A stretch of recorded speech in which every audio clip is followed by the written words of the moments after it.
My name is Jeff Lewis. I work for Imperial Dade. Today we're just going to go over the specifications of this unit and how to operate it.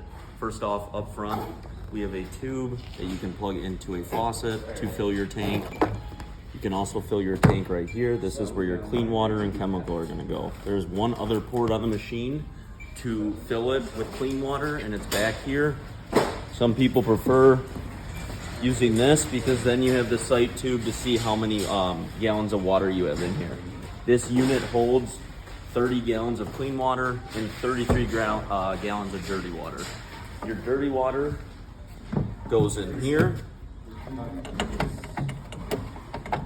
This right here is your debris hopper. All the bigger stuff will be caught in here so you don't clog your hoses. You're going to want to make sure you take this out after every use and rinse it off. Oh yeah, appreciate it. I've already got a couple compliments. This right here is just your filter. You want to check this every time you rinse out your dirty water tank. Filter comes out just like that. Just rinse it underwater. Underneath here, there's a little ball inside. This is your ball float shutoff. If too much water comes in here, this ball floats up to the top, shutting off your vac motor so you don't get any water in the vac motor.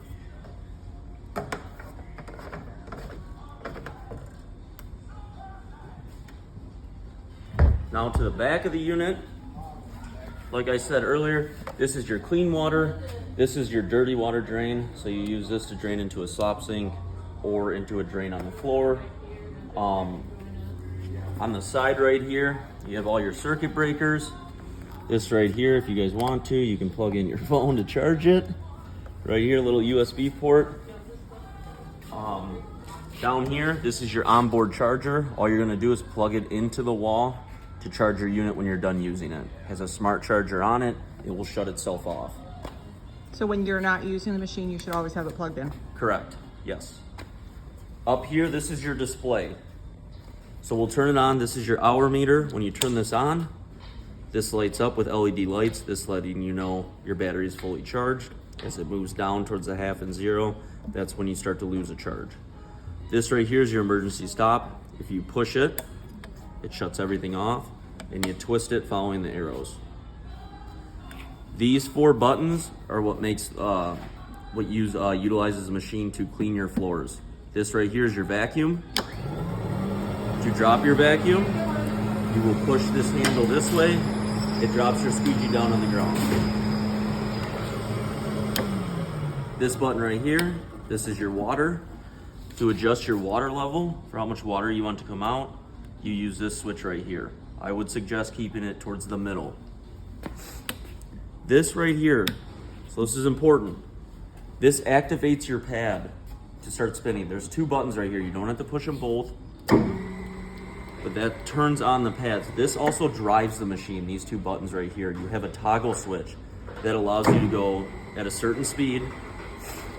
And right here on the side, this little toggle switch that's red, that allows you to go backwards. So one important thing with this pad is we turned it on, but if you come up to the front of the machine, it is on, but these pads are still up in the air.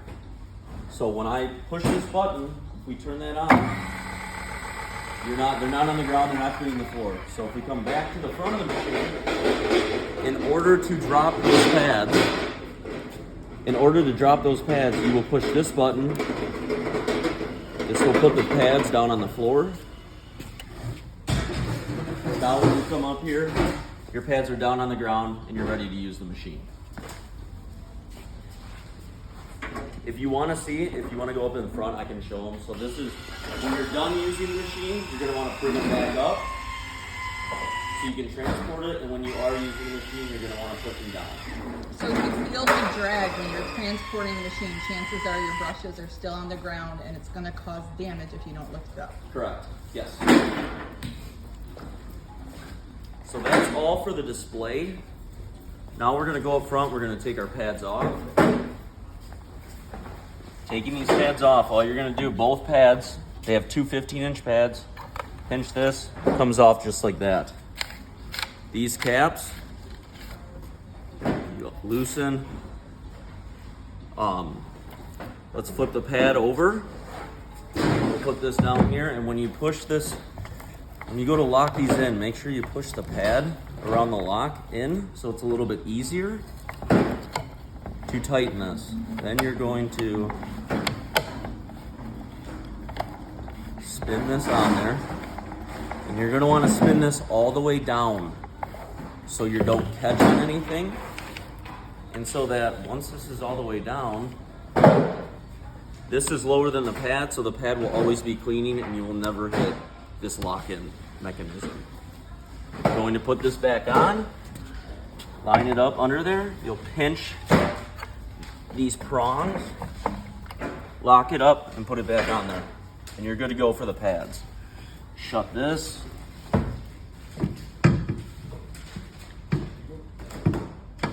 So how often should you be checking your pads for replacement, and how often should you be cleaning your pads? Every time. Every time you use it, check your pads. Perfect. Even if they're gonna start like this, it may be a little harder to get them under there. Just lift the deck up a little bit, push it under there, but once they wear out, the second they're worn by, I would say, you'll notice, once they're worn, flip them. If it's too worn, put a new pad on there. So back to the squeegee. Taking your squeegee off, you'll just loosen these. Take it off like that, take your hose off.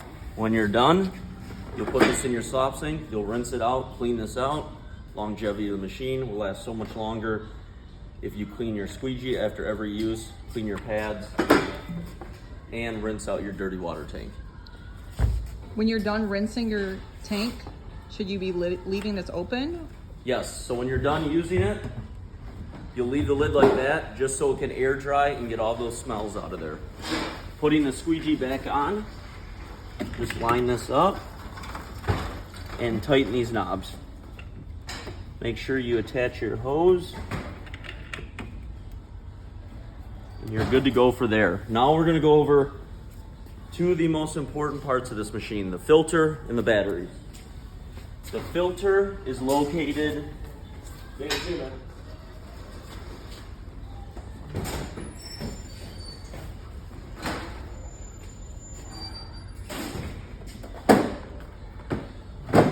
on this side over here.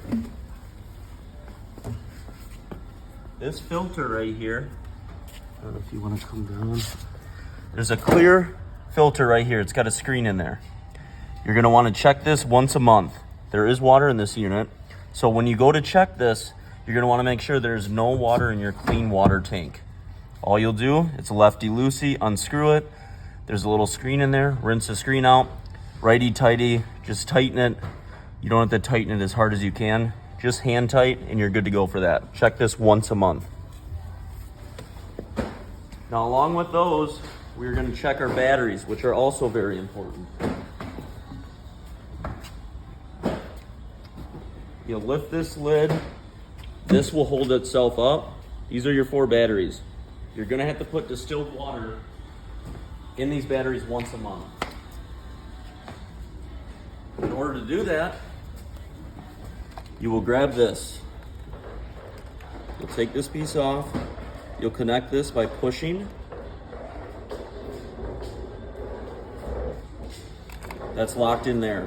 You then will take this end, put it in a gallon of distilled water, and use this pump. You're gonna pump right here, and once this pump gets hard to where you can't squeeze your hand, that means all the batteries are full. This will go from one battery cell to the next. It'll disperse water throughout all of them. If you can see right here, there's a white little piece that floats up to the top. That means your battery is full. If you do not see that, it is time to fill your batteries. You're going to fill your batteries once a month, every month. Even if you want to do it once every 3 weeks, that's fine. But you're going to want to check your filter and your batteries once a month.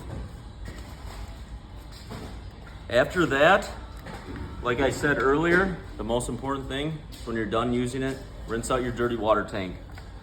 Drain the dirty water out of it. Check your pads, make sure they're clean.